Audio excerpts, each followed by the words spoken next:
Equity markets posted strong returns in the second quarter of 2025, despite a rocky start, beginning with the volatility following the April 2nd Liberation Day tariff announcement that briefly tipped the S&P 500 into bear market territory. The subsequent 90-day pause initiated a sharp rally back to all-time highs. International stocks remain the best performers since the start of the year, while small company index has lagged. Optimism that tariffs will ultimately have little impact, along with AI excitement, has pushed the forward price-to-earnings ratio of the S&P 500 to 22 times, near the peak in 2021, indicating that the stock market is richly valued. However, current valuations are below the highs reached in the dot-com bubble. While inflation has come down from the multi-decade high of 9% seen during the pandemic, it remains stubbornly above the Fed's 2% target.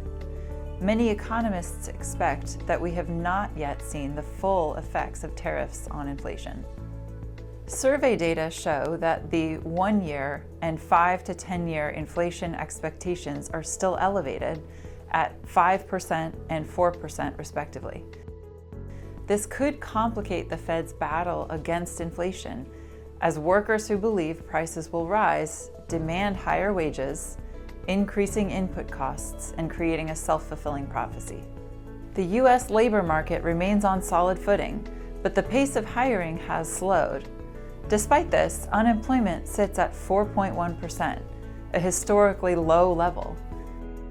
This can partly be explained by the lack of immigration since Trump's inauguration. If immigration continues to decline and job growth continues to slow, unemployment could remain low, around 4%. There are signs of strain among lower-income consumers.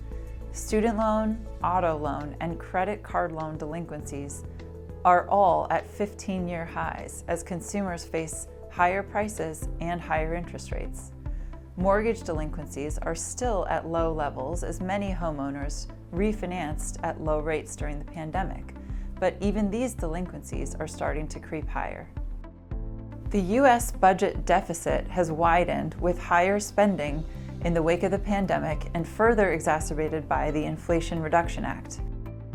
Analysts estimate that the recently passed One Big Beautiful Bill Act will cost anywhere from $2.7 trillion to $3.8 trillion over a 10-year period, which could create further widening in the U.S. budget deficit. The 10-year Treasury yield signals the bond market's expectations for future growth and inflation. This rate serves as a benchmark for a range of interest rates, including auto loans, credit card rates, and mortgage rates.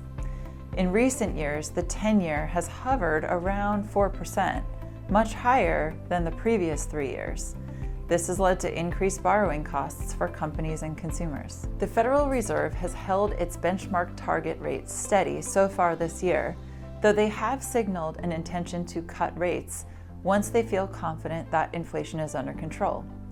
The Fed sees a resilient labor market and unknown effects of tariffs on inflation, and has decided to take a wait-and-see approach.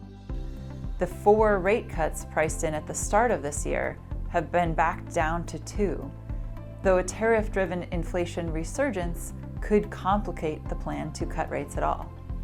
The biggest unknown in the market today is the ultimate tariff rate. While many believe we have likely avoided the worst-case scenario of extremely high tariffs announced at Liberation Day, many expect that we might still see an effective tariff rate settle at the highest level in many decades. Investors cheered the framework deal with China, but we're still negotiating with many of our largest trading partners.